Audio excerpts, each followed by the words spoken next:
The players just had some confusion about. Yeah, you guys can get started. Thank you. All right, a lot going on here on the back end, but we're ready for some more Yorion versus Lurrus. Slightly different than round one, but we saw Dean in round one, and he won. And he won his second round as well against what he said was a 5-color humans deck, kind of like a Maverick deck. Yeah, we talked about it a little bit during the round 2 off time. There's some interesting archetypes, that being one of them. All right, so we're seeing a start of a, a Dark Confidant. Yep, uncounterable Dark Confidant off the camera says. Ooh, that's right, yeah. Caracas and Swords. Yeah, much like round 1 where we saw Dean Swords with Pile Sharing Dark Confidant to get the draw engine off the board. We see it happening here as well. Yep. Those Confidants have not lived very long. And Swords of Plowshare is being especially good as a removal spell with the Lurrus decks running around, both to take out the Lurrus and to take out any sort of 2-drop creature that could have been recurred with the Lurrus. Yep. By the way, on the top of your screen, that is a Lurrus. That cat is a Lurrus. Yeah, I've gotten a kick out of what people have used to proxy these cards that haven't been released in English yet. Yeah. So that's a Lavinia, followed up by... Oh, maybe not followed up by. All right, he passes.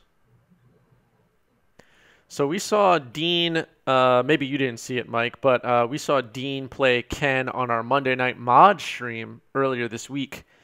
And it doesn't look like either of them are on the same deck, so maybe they trashed those ideas for today. Dean was on a blue-red Delver deck. He did a Lotus into 3 Delvers one game. Oh, and Ken was on I think it was Grixis Pyromancer. Okay. Yeah, Grixis Pyromancer is interesting. That card was really good when Monastery Mentor was unrestricted. It kind of got under the Monastery Mentor decks, but now I see it being useful to be a Lurrus deck, since Monastery Mentor can't be in a Lurrus deck. Deadfish in the chat reminding me that he actually played against both of them. They didn't play each other. All right, I mixed it up. Benjamin Mason was on the stream and played 2 rounds on Monday Night Mod. He played 1 round against Dean and 1 round against Ken. So there's a correction on that. Thanks, Deadfish. I like that you have the dedicated players in this league already to play. Yeah, we got some locals, even if we're all in quarantine. A new crop of stars. Watch out, MPL. The man with a plan says, I hated my deck choice today. Should have played Xerox. Well, mistakes were made. All right, so we're seeing the first life loss here, I believe. I agree. Lavinia is such a cool card. Yeah, Lavinia really took over Vintage when she was printed. Just the combination of taking out Moxen as well as making her kind of a defense grid against Force of Will. Really, lots of utility. Although, unlike Dark Confidant, she's easily taken off the board again and again with Caracas. Yeah.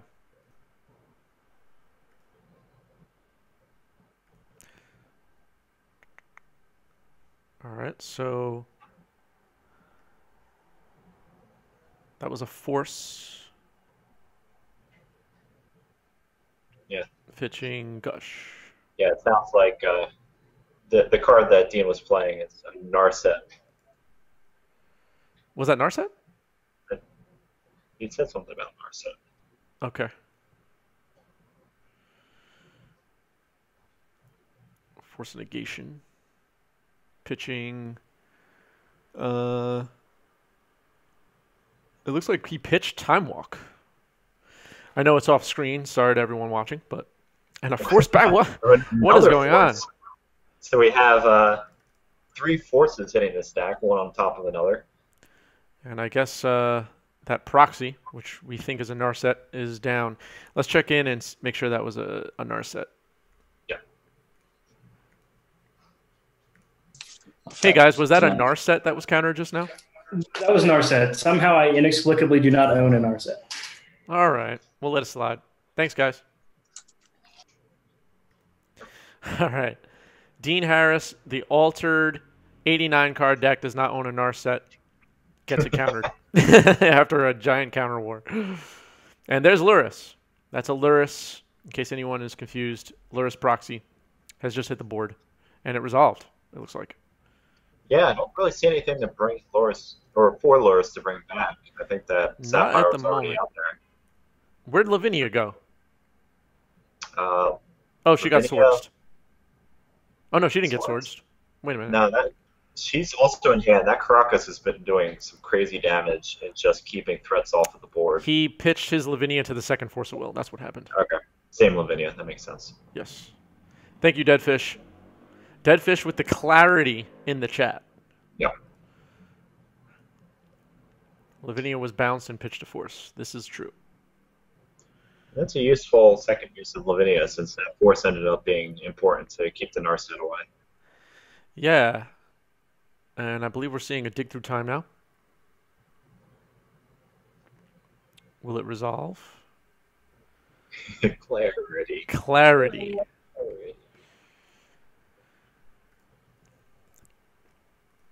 Thank you, everyone who stuck with us. We missed round 2 due to some technical difficulties. We're here for round 3 of the Vintage Quarantine Bonanza. Round 1 was awesome, and this is already looking like a good match. Oh yeah, there's some interesting back and forth going on here. Although Dean has slightly been in the driver's seat most of the match, but Narset being the only real loss that he's taken so far. Yeah. Ooh. And a dig through time in response. And I know it's off screen at the moment for those of you watching, but Yorion is still available as a companion. He has not been cast yet. Out that proxy island. Yeah. It's just slightly off camera. Sorry about that. Log TS, how many companions in total were registered? We did have a number on how many different ones, I believe, but we don't know how many total at this point. We'll try to get back to you guys on that. If you saw our round 2 substitution fireside chat, we were going over the meta quite a bit. And we have Lutri, we have Yorion and Lurrus, as you can see. And did we have one more? I do not think Zerda made an appearance this time. Maybe not, no. Not the looks of it. Assuming that this list has all of the companions in the deck names, it looks like there's 9 companion decks total, with all like one showing of Yorion and one showing of Lutri, and the rest being Lurrus. You know, all these cards are new to us, so I almost forgot in our discussion about Garuda. Is Garuda seeing play in Vintage? Garuda is the 6-drop blue-black? Yeah, Garuda didn't really make a splash in Vintage. Unfortunately, Garuda, it's the combo. The Garuda ends up being more of a combo deck than even Zerda is, just because you want to cast your Garuda. This is talking legacy. You want to cast your Garuda, mill 4, find a way of copying the Garuda to keep a chain going. Nothing like that really exists in Vintage for Garuda, mostly because the Bizarre Baghdad decks just end up being a more efficient version of that. This is true. Yep. I know Garuda was left out of the Magic Online meta for either a few days or a week or something because of some technical difficulties on their end. Yeah, funny enough, left out because a piece of hate that shouldn't work against Garuda was working against Garuda. So it was actually weakened a little bit by the bug that they had to fix. All right, so we're going to see another counter war here for Ancestral, Mental Misstep and Response, a Mental Misstep in response to that, and now a Pyroblast, which seems to settle this. I believe both players paid life for that, so I think they're at 17 and 14 now. Ivan Luz says basically Belcher. Basically Belcher. They call it. I mean, there's a whole bunch of fun names, but the former world champ Brian Kowal just calls it a Belcher deck, a Garuda Belcher. Some people call it different things: Garuda Stompy, Garuda's Clone Army, Geigen's clone army since Gigan is the Godzilla version of Garuda. Right. It's kind of got the glass cannon thing going on. Yeah. Log T says North American champion. He's correcting you. I don't know. Well, Log being Italian, wants to make sure that Europe is properly showcased in the description of his championship. Fair enough. All right, so Jace Mind Sculptor hit the board, and we're seeing a Brainstorm now. I really like Dean's deck, even though it's 89 cards. I mean, there's something in it for everyone. Dean thought we were playing Commander today. There was some miscommunication. And yeah, it's fun because between his main deck and sideboard, he has more cards than a Commander deck has. This is true. So it's not too far-fetched. All right, chat discussing. With the plan dropped, I believe that was Boston, who Dean played round 1. Oh, sorry, Boston. It was great having you on round 1. That was a good match. He says he really did not like the bug deck that he played. I wonder why. If it's because it lost to Yorion, I mean, you couldn't have expected that. Yeah, exactly. Like, you played against the wackiest vintage deck. Yeah. No hard feelings on that. It happens. All right, we're seeing an Unearth here, and I'm assuming it's trying to get back... Oh, I'm sorry. That was cycled. That was cycled down end step. He has no relevant targets in the grave right now. So a fetch. So looks like Dean has a top and a Swords of Plowshares in hand. They're just being left up on table. I guess from the Axiom Probe. Yep. And don't know how many cards Ken has in hand. I don't know. Let's check in with the players now for life totals. Yeah. Hey guys, just a life total check. I'm at 17. Ken's at 16. Thank you. Ken, are you at 16 or 14? I have 15. Okay. All right, let's go with 15. Whatever. All right. All right, 14 and a half. 14. Split the difference. All right. So we know Dean's at 17. I agree with Deadfish.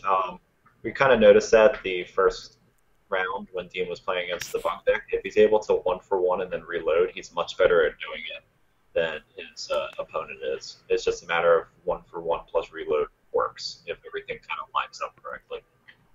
Yeah, that's kind of what we were talking about in the break, too. He's able to absorb a lot of early damage, or even late damage, and just balance or Supreme Verdict or whatever, and then just take over the game with card advantage. That's what we saw in two straight games, where Boston was able to... It looked like early on that he had the game, but... yeah, Dean just really turned a circle, or turned a corner, rather, and was able to Weissman style take 19 damage during the course of that game and just close it out. Absolutely. Boston also said he's much more comfortable playing Xerox. He hated how the deck relied on permanents like Bob to run away with the game instead of Gush, Cruise, Sanctuary, etc. Yeah, I feel you. Yeah, that's what Boston's good with. He was second place at North American Champs. Log North American. Yep. So. Which I did watch. It was fun. Yeah. Log T says Yorion looks cool. Has it played any deck with Power Blast yet? Well, the first round he played against Bug, and the second round he played against Maverick. So I think the answer is no, as far as we know. And it looks like Ken wouldn't have Power Blast either. I mean, I don't know if he's splashing a Volcanic or something, but... No, he's just the Esper color combination, unfortunately. Yeah, so... Dean has successfully dodged Power Blast, Red Blast so far today. Yeah, I mean, that bodes well if you want to be a blue deck. Playing against Zero Blue Hate helps that a little bit, especially playing his own Power Blasts. Yep.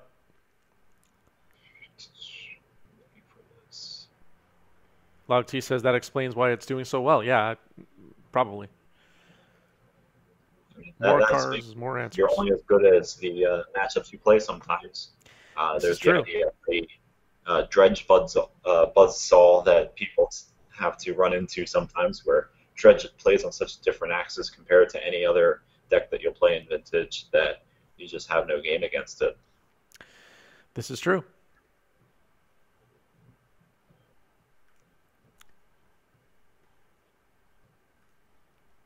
Deadfish says the disadvantage might actually be that low because cards are so strong these days. Yeah. Yeah, considering that Dean was able to fill out 89 cards in his main deck, still not all four of. Like, there's plenty of threes and twos of stuff that could be fours. I am tempted to agree with There it is, the Consecrated Sphinx that made chat go crazy in round 1. that. I got a call from the EDH crowd and said, "What are you guys doing?" Dean's playing EDH. He's playing playing EDH. Yeah. an EDH deck, and he's got the best EDH blue card out right now, besides the Clock Rift. Yeah. All right. Force negation on that swords. Pitching. Did you see what he pitched? He pitched Mindbreak Trap. All right. I guess it's not relevant. Dean's up a game. And Ken might have just taken a mulligan. Oh, no. Yep, Never ready mind. to rock. They're off.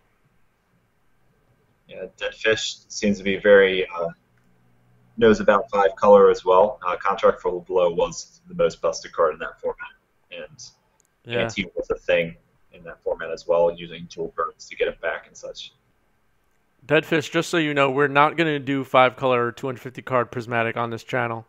So don't even ask. Sorry, I do have one built, but unfortunately, it's not going to happen. Yeah. You won't have to pull it out. All right, so Demonic Tutor starts the game. I guess he tutors for some either that or Ancestral, right?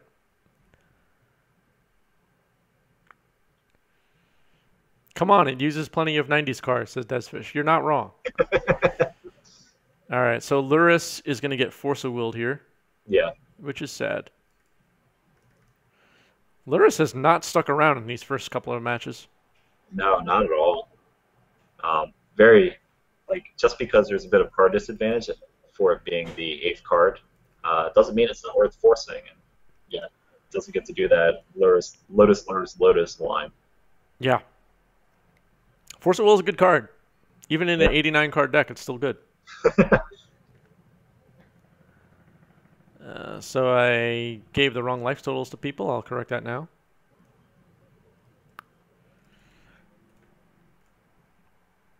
Preordain. Smooth out those draws. I guess the Thassa's Oracle combo with a Demonic Consultation or anything else could be Yorion's weakness. Merchant Scroll. It's possible.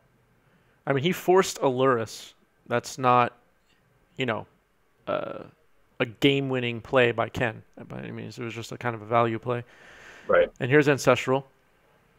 Yeah, that's a nice thing. Other than Garuda in Legacy and other formats, the companions don't lend themselves to a combo kill. Or I guess Garuda does too. Yeah. But at least for what's registered in this event, those two aren't shown at all. All of the companions that have been registered have been value companions. You have Lurrus recasting Lotus, or more efficiently recasting things that draw cards like Nile Spellbombs.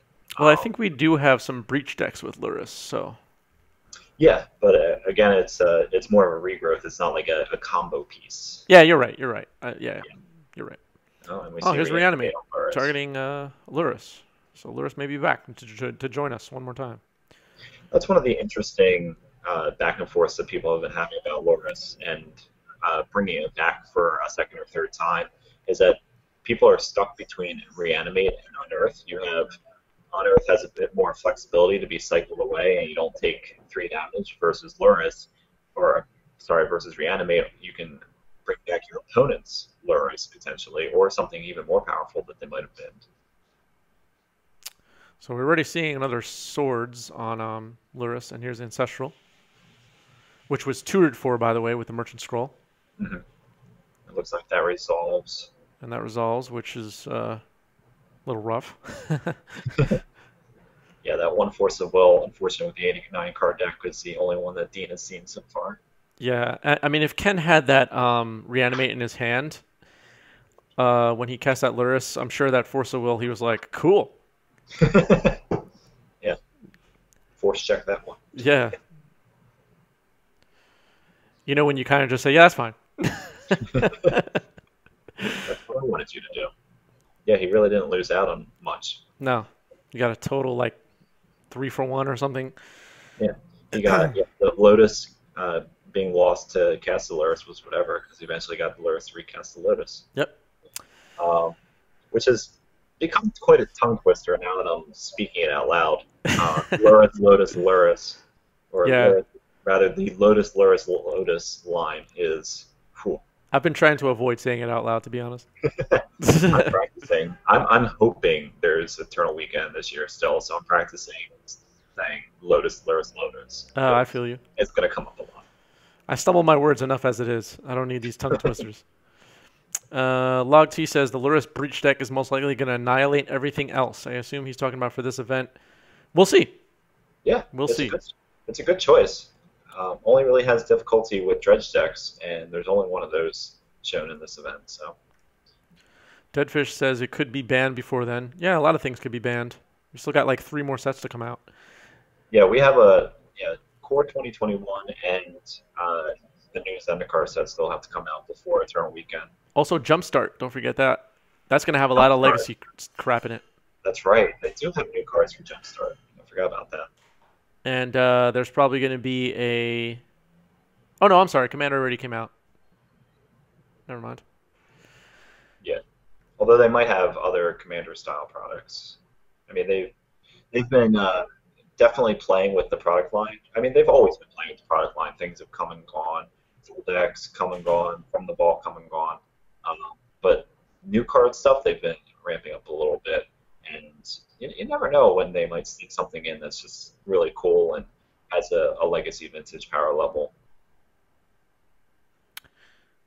Deadfish says the Commander cards are not out on MTGO yet. I didn't know that. I don't play MTGO. Sorry, everybody.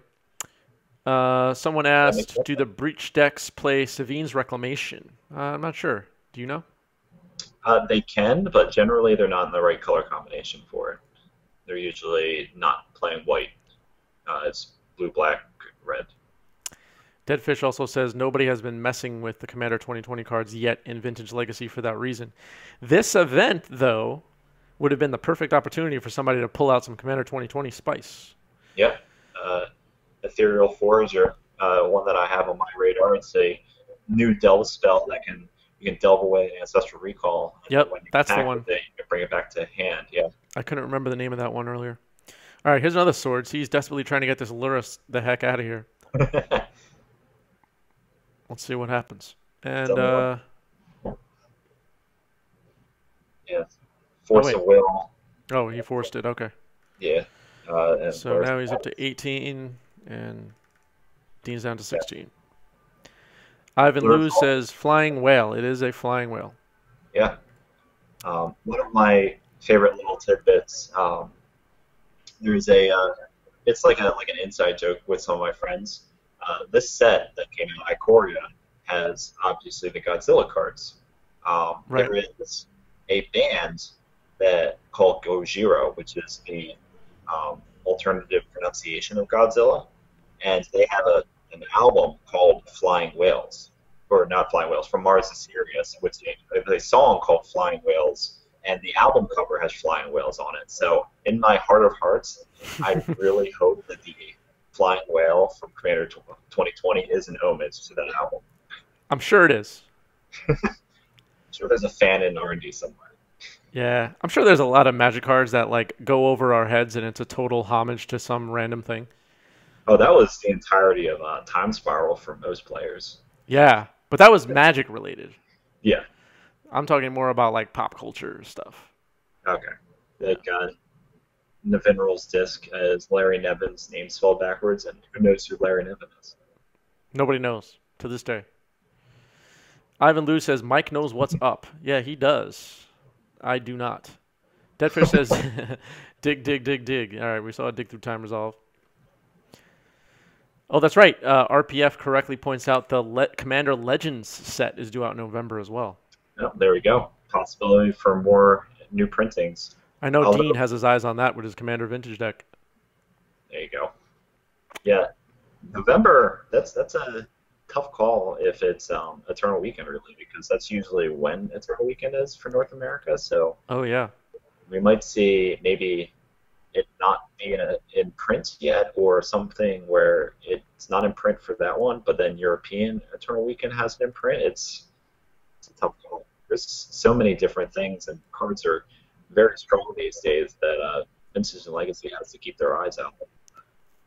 Yeah, the meta could quite, or the deck archetypes in the meta could change quite a bit before the fall. Mm-hmm. All right, so we're seeing a Mystical Tutor, and it's for Demonic Consultation. I wonder if he has the Thassa's Oracle in his hand, and I wonder if Yorion has any interaction. Deadfish thinks he's going for it. Yeah, the usual Swords of Plowshares isn't going to work here. Thassa's Oracle, the normal way to play this is you cast Thassa's Oracle, and in response to the trigger of Thassa's Oracle, you cast a Demonic Consultation naming something that isn't in your library, thereby exiling your entire library. And then when Thassa's Oracle resolves, whether or not it's in play, you will have 0 cards to scry and automatically win the game. All right, I guess we'll see. He chose not to do anything this turn. I think it's on Dean now. Dean in his main phase at the moment, I believe. And passes. It's casting Ban. I guess he didn't have one of the pieces. Okay. It's a good sign for Dean at the moment, at least for now. But this could be the final turn. Potentially. It's getting a card that we don't get to see yet. That is true.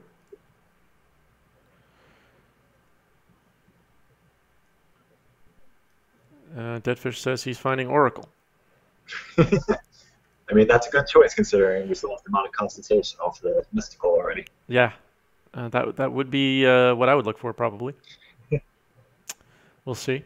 We're seeing a lot of the Lotus, cast Lotus. Yeah, it's just shenanigans. Fourth.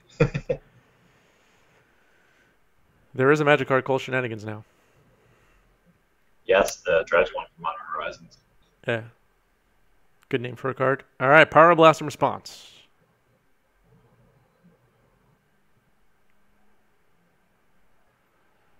All right, Ken, what do you got? Yeah, Pyroblast is interesting. Thankfully, because of the nature of this combo, he won't accidentally cast the Demonic Consultation when it won't win him the game. You can't force negation an Oracle. Yes. I mean, the Flusterstorm thing is correct. He was able to add one more storm to Flusterstorm in order to counter the Pyroblast there, but it doesn't really matter either way because it's the difference between being able to counter the Pyroblast and just recasting it from the yard. So it's probably safer to be able to cast an Oracle from the yard, but it ended up working out in the end. Yep. All right, so 2 land and pass, no Moxen, no Power 9 yet.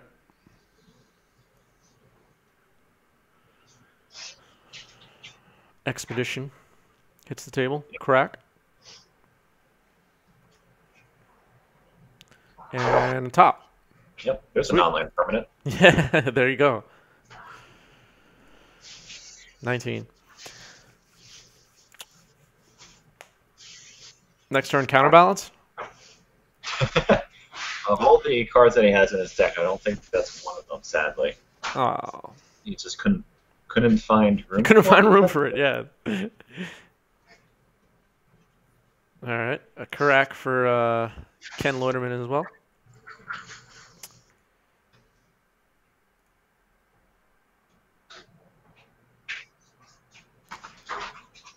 Thank you, everybody who's tuned in. It's Vintage Quarantine Bonanza. This is round 3. It's a 1-to-1 right now. Oh, Dark Confidant. Here we go. Yeah. It looks like this one's sticking around right now, or at least not getting countered. Yeah, we know Dean can remove creatures. There we go. Yeah, I spoke too soon. Yeah. That's one thing he has been good at today is getting rid of creatures. We saw that in round one. He balanced a few times and Supreme Verdict, Power Blast in response to Mental Misstep. Pretty good. It's a good exchange for Dean. I don't see Ken fighting that Power Blast right now.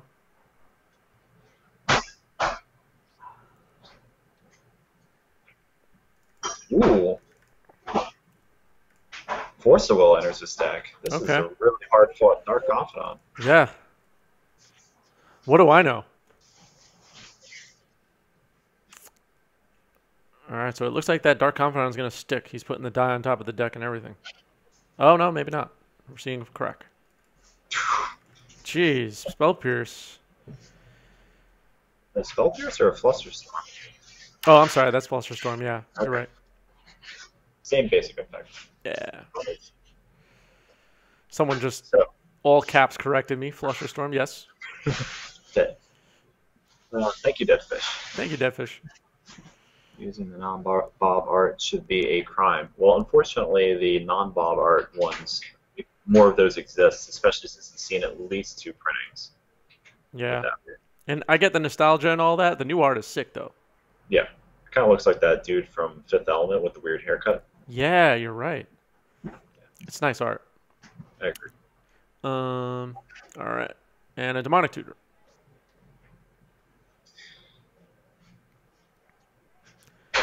Deadfish says they cost the same, though. Yes, 1 and a black. They printed the same casting cost on all versions of Dark Confidant. I'm just messing with you. All right. Yeah. Make your cards your own. You can run whatever version makes you happy. It's not like Semite Healer where they messed up the casting cost a few times. They did that for a few cards, didn't they?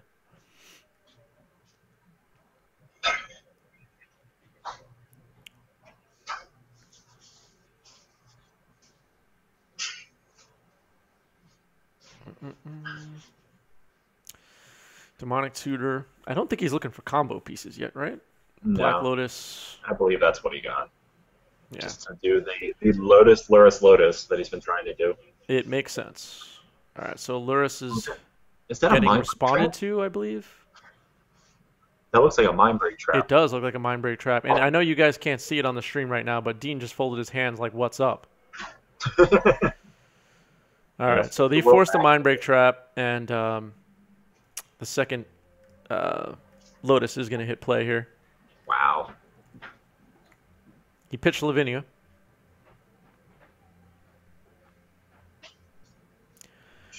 Cracking a fetch.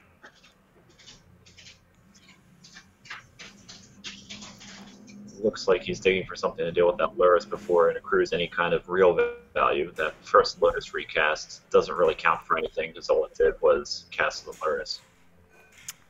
Yeah, Deadfish correctly commenting that Ken has burned a lot of cards. Yeah, it's taken him a lot of resources to get this one Lurrus to stick. He's had a lot of failures on the stack this game. Yeah.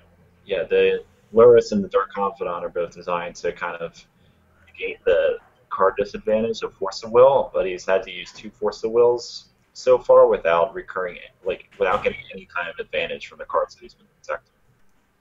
If this doesn't stick around, he's really burned. Okay, so he gets sticking around. And this is where the Yorion deck has shined so far today. The card advantage is crazy. Mm-hmm. So, yeah, it doesn't look like he has anything to use that Lotus for right now. It's just attacking before anything else. This is true. I think they're discussing life totals at the moment. I agree.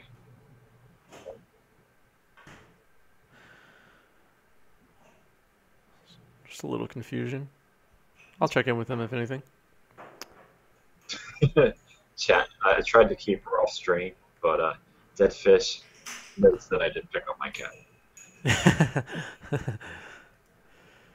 Force of Phil says, "Be still my heart with these altars." Yeah, seriously.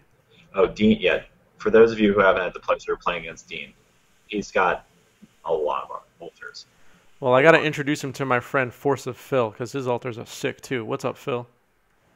Thanks for tuning in. Yeah, thank you to the 44 viewers that we have right now.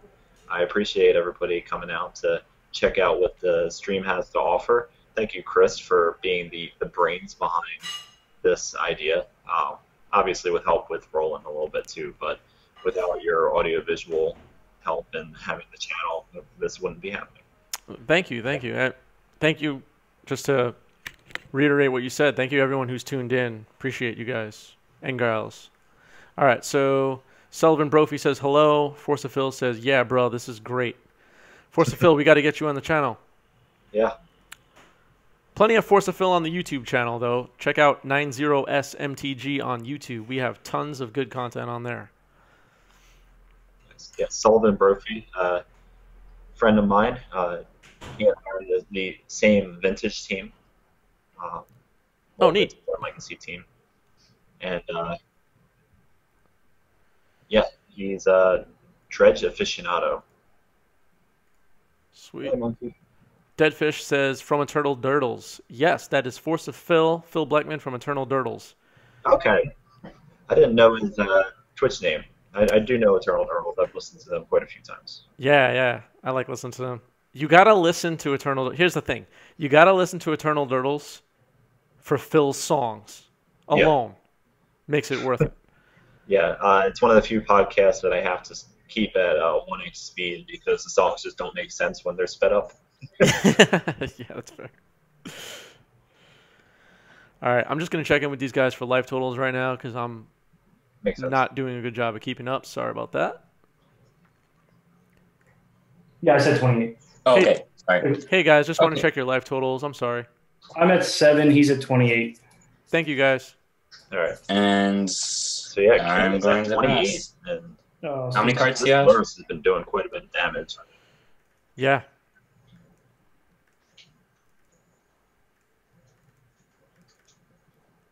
Sorry, I wasn't staying on top of the life totals, everybody. Force of Phil shared his SoundCloud. Yep, click on that. Sullivan Brophy says, has Joe played old school since this event? I have no idea. Deadfish, oh man, thank you, Force of Phil. I agree. And Phil Blackman is also all over our YouTube channel. I know I mentioned that already, but just because there weren't people connecting Eternal Durdles to Phil Blackman to Force of Phil, he's on the YouTube channel playing some Legacy and some sweet brews. Nice. Snapcaster hits the board. I love Snapcaster. I know I said that like 4 times already, but it's true. Snappy. What is Snappy trying to hit? I think it's trying to hit Flusterstorm. I think Unearth's attempting to be cast or something. Yeah. Maybe.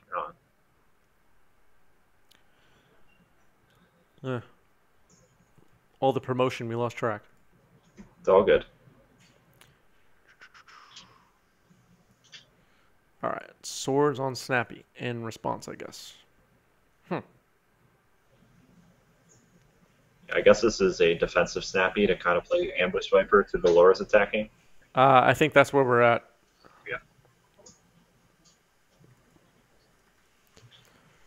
Yeah, I was wondering why Snapcaster was. Yeah, I was trying to figure that out. Storm. I wonder what he did target, though. Probably Pyro. All right, we're seeing the spin top here. Mm-hmm. Yeah, Dean has to find... He's at, what, 4 now? He just took another 3, I believe, because the Lurrus went through unblocked. Yes, you're right. He's at 4. Oh, but his Snapcaster got exiled, so he's at 6. Okay, there we go. So 2 more attacks from Lurrus, and he's going to be out of here. I believe that puts Ken at 31. Yes. Oh, Jace. Sullivan says, is Deadweight actually a vintage card now? Maybe you can speak on that, Mike. Jace hit the board. Yes. Deadweight is currently a vintage card. What it does is it allows the Lurrus decks to have game against the other Lurrus decks by being able to have a recursive answer to Lurrus. It's in the same color combination. I know some other people have tried Seal of Fire, but Seal of Fire being red, Lurrus not necessarily being a red deck. Deadweight is on color for Lurrus in the decks that use black mana to cast Lurrus. So it's good both with and against Lurrus, and therefore has seen pretty successful usage in Vintage. It's a few people trophies on Magic Online, and I wouldn't be surprised if we saw it today. Deadweight, a bulk common for a long time, but get your foil deadweights now. Just getting a reprint in Ikoria. All right, so a fetch after spin top.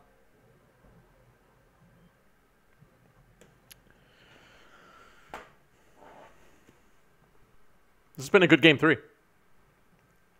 It really has, yeah. There's been a lot of back and forth play. Even though Dean hasn't been able to stabilize, he still has some sort of fight in this game. I'm starting to wonder when Yorion is going to finally hit play here. I guess he's just been too preoccupied with trying to eliminate this Lurrus. And it looks like he bolted it. Yeah. That's only temporary. If he has a reanimate or whatever. So now Jace Brainstorm.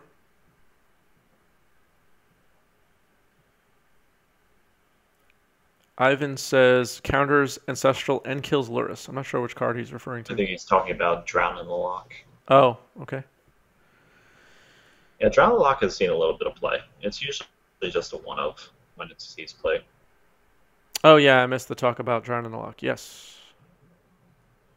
Also great for Goyf, says Glorious Wolfman. That is true. There's Narset.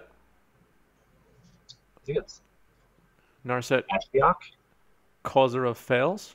No, that is Ashiok. You are right. Yeah. Ashiok Dream Render. So what Ashiok does is the opponent can't search their library with effects such as Fetch Lands or Vampiric Tutor in this case. So he's ramping in response, I imagine. Yep. And then Ashiok's -1 ability mills target player for 4 cards, but then each opponent exiles their graveyard. So pretty powerful against fetch lands, tutors, graveyard things, basically everything that Ken's deck is trying to do. Yep. So you can fill your own graveyard if you want, and then get rid of your opponent's graveyard, which is kind of neat. Fuel things like Delver, Snapcaster that way. Exactly. Lurrus. Yeah, you could Lurrus. fuel that. Conversation keeps coming back to Lurrus. All right. He's offering for his opponent to cut his deck. Mm-hmm. Remember those days? The good old days when you had to shuffle your opponent's deck. Are those days over? Are we still going to shuffle each other's decks anymore? I think so. I think there might be just some hand sanitizer floating around, but otherwise I think it's possible. Yeah. Throwback Sunday. It's Saturday. Yeah, thanks, Deadfish. Nobody knows what day it is. It's true. Days are kind of blending together. But everybody here watching the stream, remember what day it is. It's the Vintage Quarantine Bonanza. Thank you all for tuning in. Thank you, everyone, for being here. All 50 of you right now. Yeah, hell yeah. Every time I look at that number, it's higher. It makes me pretty happy. Yeah. 5 Space says that means nothing anymore. Time means nothing anymore. Excuse me. Arcane Zenkth now following. Thank you for the follow. Thanks for tuning in. Hope you're enjoying yourself. Time is a flat circle. Jay Rosenblum asks, is there going to be another one of these tournaments soon? I was late to join this one today. I'm sure there will. You can also, you should follow the channel if you're not already. You can also check out the Paper Vintage Discord, and you'll be up to date on everything that's going on in there. All right, so we see a Mystical Tutor. Finally a tutor for this Yorion deck. We were starting to get worried. So what's he looking for? Not sure. Yeah. I don't Ancestral, think maybe? it's Ancestral Recall. Yeah. He has two Planeswalkers that one for card advantage, one to stop quite a few of Ken's cards. So I feel like we might see some sort of win condition soon. Jay Rosenblum is now following. Took my advice. Thank you. Thank you for watching. Hope you're enjoying yourself. What was I going to say? Are you aware if Dean has a Time Twister in his deck? Not that I think it's good to cast now. I do not believe he has one. Oh, okay. Generally, blue control decks don't use them anymore. I gotta actually look. Just curious. Does not have. The man with a plan says, I'm excited for another one of these events and maybe I can make a better deck choice. Don't be too hard on yourself. Your deck was awesome. You ran into Dean the Great with his 89 card monstrosity. Yes, you are correct. That is footage from my childhood on the follow notification. Me, back in the 90s, young Chris playing Magic the Gathering. That's awesome. I didn't realize. I thought that was filmed recently. Nope. That was me as a little kid with my brother. Nice. Some of the footage is from like the first days when I ever started playing.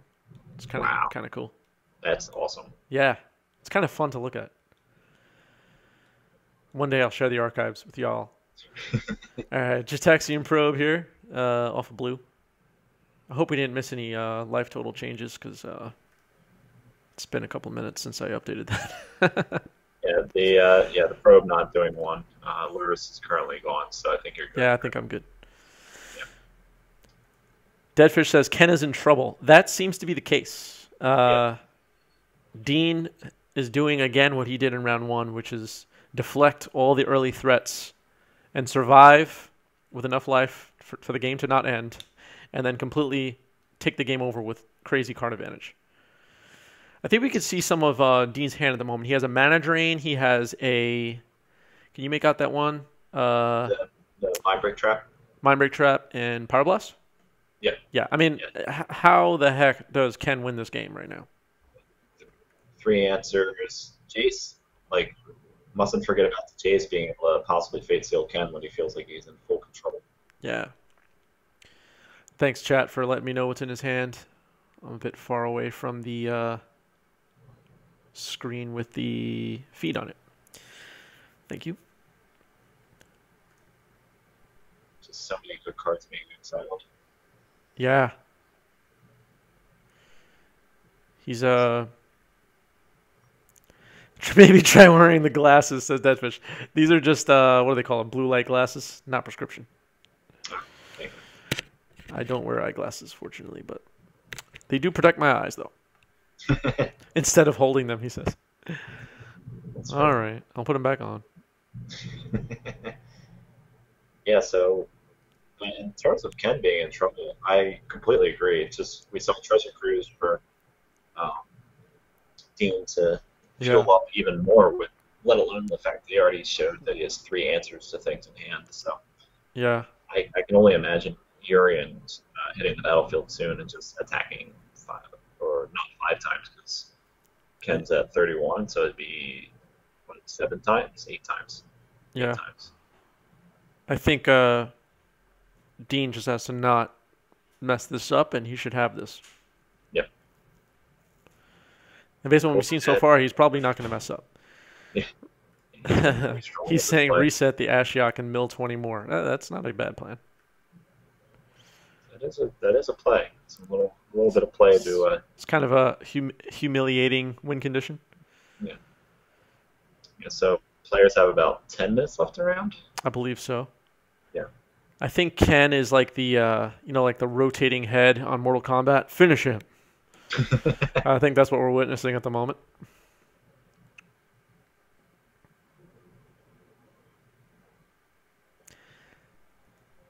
That's right. Deadfish correctly points out we did have a practice event for this event a week ago, and he won. I believe on Dredge, if I'm not wrong. Oh yeah, I did see that deck list. Very, very interesting use of Dredge. Dredge doesn't really run lands these days, other than Bizarre Baghdad, maybe. Yeah. Strip Miner. So, but yeah, he was running a Fate Stitcher style Dredge deck with Black Lotus in it, and won the event. Yeah. And Deadfish also pointing out that Dean, I didn't even know this, he won the private 10-man event the week before. So if you're going to play in one of our events, plan to try to beat Dean if you want to win. Yeah. Dean proving to be Thassa's Oracle? Oh, what happened? He is the king of the hill. I saw Thassa's Oracle and then it went away. It looks like that was a Jace Fate Seal, which then went to the bottom. Oh, okay. That makes sense. Lewinil says, I had the privilege of losing to Dean in one of the Legacy events.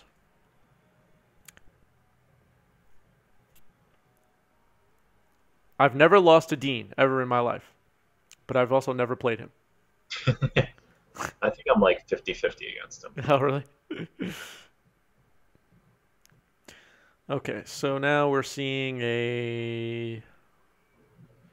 Got my glasses on, still can't see. Yorion. Yorion finally hit the board. Yep. That is a Yorion. The unhinged island is a Yorion.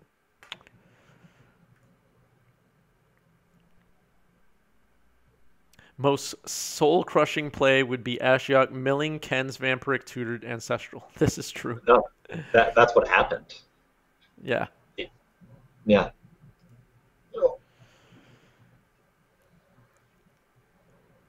Three of the last 4 cards in Dean's graveyard are Recall, Treasure Cruise, and Gush.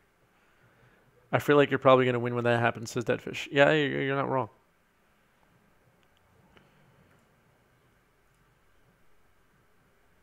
So, Dean discarding the hand size. He looks like he reset the 2 Planeswalkers with Yorion, but because they came back at end of turn, he couldn't reactivate them again quite yet. But yep. It does put Ashiok at 5 counters again, which could be important. Yep. I'm going to adjust the screen for you at home because Dean's fallen off the table a little bit. Sorry about that. Mana Drain. Yeah, Mana Drain for Dark Confidant. Now he's just playing with him. I like that Unsanctioned, is it called? Unsanctioned Island. Oh, the new one? Yeah. You see it? Yeah, I'm a fan. Yeah. He's got what, It's got the unglued like layout with like a full art. Yeah, it's cool. Yeah, he's got a whole bunch of different basic lands. Yeah. He sees the writing on the wall, says Grinning Demon. Yeah, we're talking about the land that was in his graveyard. The Yorion in play is an unhinged island. Mm-hmm. So many unsets now. Yeah, there's 4 now. Whoever thought we'd even see a second one, let alone a 4th one. When they announced Unstable, I was like, oh yeah, Silverboard cards. Like, I totally forgot that was a thing. And it ended up being such a hit that, like 2 years later, we got the Unsanctioned box set? Yeah, I gotta say, like, I drafted the Unstable set a few times. That was a lot of fun. That set was really cool. I agree with that. It was goofy as heck, but it was also, like, really fun. Like, yeah, and you could be kind of competitive with it if you want, you know? Yeah. Yeah, there's actual, like, it was a good draft archetype. Like, Exactly. that had a good balance. Like, things made sense to us, but didn't make sense to the game, like Host Augment worked. It was really good. Yeah. Grinning Jin, thanks for the follow. Thanks for tuning in. I guess a spin on Grinning Demon being a Juzam Jin callback card. Is that right? Yeah, I agree with that. Lewinil saying it had the prelim to mutate Host Augment. Yeah, that's true. I'm sure they tried that out in Unstable before putting it in Ikoria. Or maybe that was already finished by that point. I have no idea. What their timeline is. Grinning Jin says, yep, thank you guys. I know my Onslaught cards and my Arabian Nights cards equally.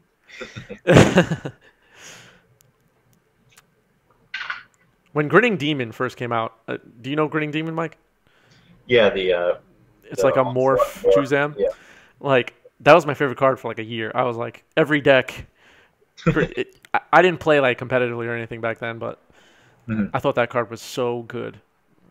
It was notably the first demon that they had printed since like I couldn't even tell you. Like, Oh, that's right. Yeah, there was a demons were exiled from Magic for a while. Yeah. So Mind Break Trap has been cast here. I think we're just going through the motions at this point. It's getting a little. Yeah. I agree with that. Which is fine. We like Magic. Fate Seal. And he forgot he can't just point it at the. It's not like paper in real life. Yeah. All right, so Sapphire on top. Dean's like, cool. Mystic Sanctuary. I mean, this is just getting just brutal. Yeah, he's just closing the door. He's not even attacking with Yorion. He's planning on winning with Jace. Yeah. Just checking in with the guys on the back end here.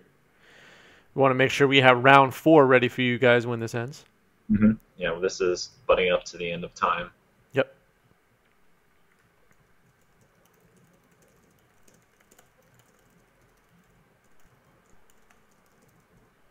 Just checking in with them.